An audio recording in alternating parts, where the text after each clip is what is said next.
اعوذ باللہ من الشیطان الرجیم بسم اللہ الرحمن الرحیم اللہم صلی علی محمد وعلی محمد وعجل فرج علی محمد ولا دعام. سامعین گرامی قدر، جیسا کہ آپ جانتے ہیں کہ اب ایام امیر المومنین، ایام عزائے مولا علی شروع ہو چکے ہیں. امیر المومنین کو ضربت لگ چکی ہے. اسی اسنا میں جیسے کہ ہم نے وعدہ کیا تھا کہ ہماری آنے والی ساری جو نشستیں ہوں گی وہ مولا علی سے ریلیٹڈ ہی ہوں گی. اب ایز یوزول میں نے جیسا کہ پہلے بھی وضاحت کی تھی، آج کل یہ نیوز چینلز پہ مولا علی کے خلاف بہت بکواسات کی جا رہی ہے، خاص کر وہابی اور دیوبندی مولویوں کی طرف سے. اور رمضان ٹرانسمیشنز میں شرعی معاملات کی جگہ ناسبیت پھیلائی جاتی ہے. اس پر ویسے تو کسی نے کوئی ایکشن نہیں لیا، لیکن چلیں، نو پرابلم ان دیٹ. مولا کے کرم سے فقیر ان تمام معاملات، تمام باتوں کا جواب دینے کے لیے ہر وقت کوشاں حاضر ہے.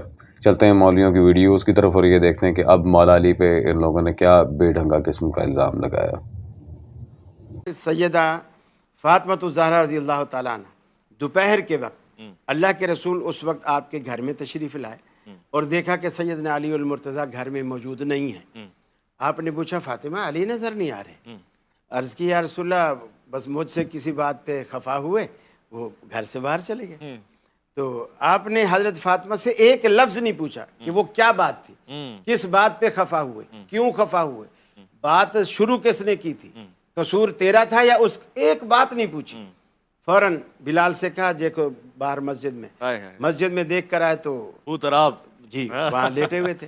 آپ نے بدن سے مٹی جھاڑی اور کہا کم یا ابو تراب، اے مٹی والے اٹھو. رسول اللہ صلی اللہ علیہ وسلم نے فرمایا فاطمہ میرے جگر کا ٹکڑا ہے. وہ بھی جعلی ہے، جس نے اس کا صدر جو ہے وہ جعلی ہے، جس نے اس کو جو کہانی تراشی گئی ہے وہ جعلی ہے. مجھے معلوم ہے، مجھے معلوم ہے کہاں جائیں گے.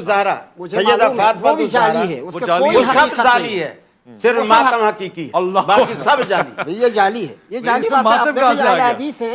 جی سامعین گرامی قادر، ڈیفینیٹلی آپ نے ان سارے مولویوں کی باتیں سن لی. وہ مولوی وزیری جو شیعہ عالم تھے، اللہ جانے یہ ایسے ہی فلاپ قسم کے شیعہ مولویوں کو کیوں بلاتے ہیں ٹرانسمیشنز میں، جن کا علم و مناظرہ سے کوئی تعلق نہیں ہے اور انہیں صحیح طریقے سے استدلال بلحاظ روایات پیش کرنا نہیں آتا، روایات کے تحقیم و تخریج کے لحاظ سے اپنی تحقیق پیش کرنا نہیں آتی، اپنا علم ڈیلیور نہیں کرنا آتا. یہ پیش نماز مولویوں کو اٹھا کے یہ ٹاک شو کی سطح پر لانا، میں ان سارے نواسب سے یہ بات کرنا چاہوں گا کہ اگر تو واقعاً وہاں پر یہ ٹاک شوز کی جگہ تم نے ایک مناظرے کی سی فضا بنانی ہے تو انشاءاللہ تبارک و تعالیٰ وہ دن دور نہیں جب یہ فقیر وہاں پہ آ کے تمہارے مولویوں کو ٹھیکنی کا ناچ نچوائے گا. رہ گئی امیر المومنین کے اوپر الزام تراشی کی بات. کس قدر بدبختی ہے، کس قدر جہالت ہے، کس قدر یہ بے غیرتی ہے کہ مولا علی کے ایام عزا میں اس طرح کی فالتو قسم کی بکواسات کی جا رہی ہیں. امیر کائنات صلوات اللہ علیہ کے لحاظ سے یہ عجیب و غریب قسم کی خرافات جو یہاں پہ اپنے پاس سے گھڑ کے اپنے گھٹیا مسلک کے مطابق یہاں باتیں کی.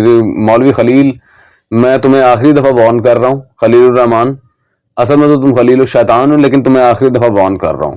دوبارہ اگر اس طرح کی کوئی بکواس مولا علی کے بارے میں کی، میں تمہارے وہابی مسلک کی کتابوں سے وہ چیزیں نکال کے سامنے رکھ دوں گا جو کسی یہودی یا عیسائی یا ہندو تک نے اپنی کتاب میں اسلام کی گستاخی پر نہیں لکھا.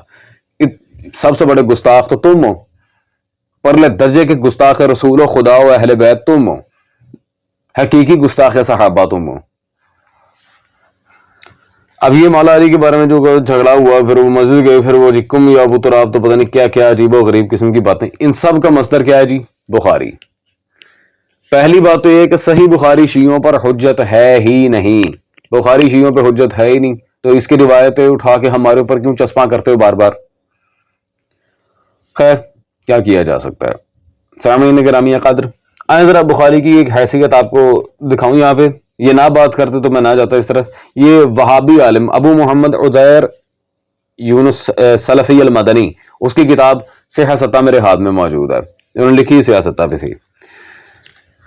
صفحہ نمبر 202 پہ امام ترمذی کے چیپٹر میں اس نے واضح لکھا جو میں یہ امام بخاری صاحب فرما رہے ہیں جی جو میں نے آپ سے فائدہ حاصل کیا ہے وہ اس سے کہیں زیادہ ہے جو آپ نے مجھ سے فائدہ حاصل کیا. سبحان اللہ.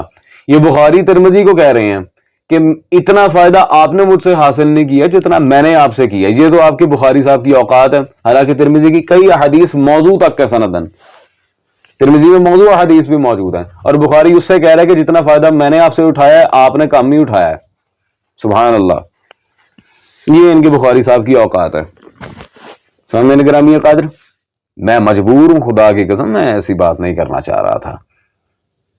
اب رہ گئی دوسری بات کہ نعوذ باللہ جی اسی بخاری کے اندر ہی مولا علی کا ابو جہل کی بیٹی سے شادی کرنے کا جو تھا, استغفر اللہ ربی وتوب الیہ, استغفر اللہ ربی وتوب. یہ ڈیفینیٹلی وہی لوگ بات کرتے ہیں جن کے اپنے والد کا کنفرم نہیں ہوتا کہ ایک ہیں یا دو ہیں, مشہور کس کے ہیں اور اصل میں کس کے ہیں.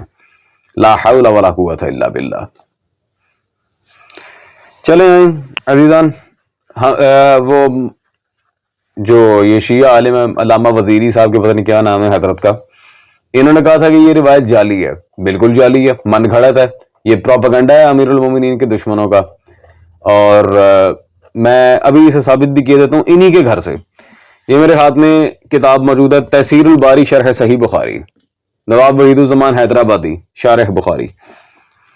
انہوں نے اس میں جلد نمبر 5 میں صفحہ نمبر 176 پہ یہاں پہ واضح عبارت لکھی ہے اس معاملے میں کہ یہ خطبہ آپ صلی اللہ علیہ وسلم نے اس وقت فرمایا جب حضرت علی صلوات اللہ علیہ کے دشمنوں نے حضرت صلی اللہ علیہ وسلم سے یہ لگا دیا کہ علی کا ارادہ پکا ہو گیا, ابو جہل کی بیٹی سے نکاح کر لیں.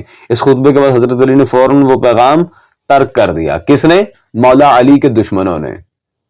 تو ظاہری بات ہے جب مولا علی کے دشمن تھے تو انہوں نے تو امیر المومنین سید المتقین کے بارے میں یہ بکواس کرنی ہی کرنی تھی.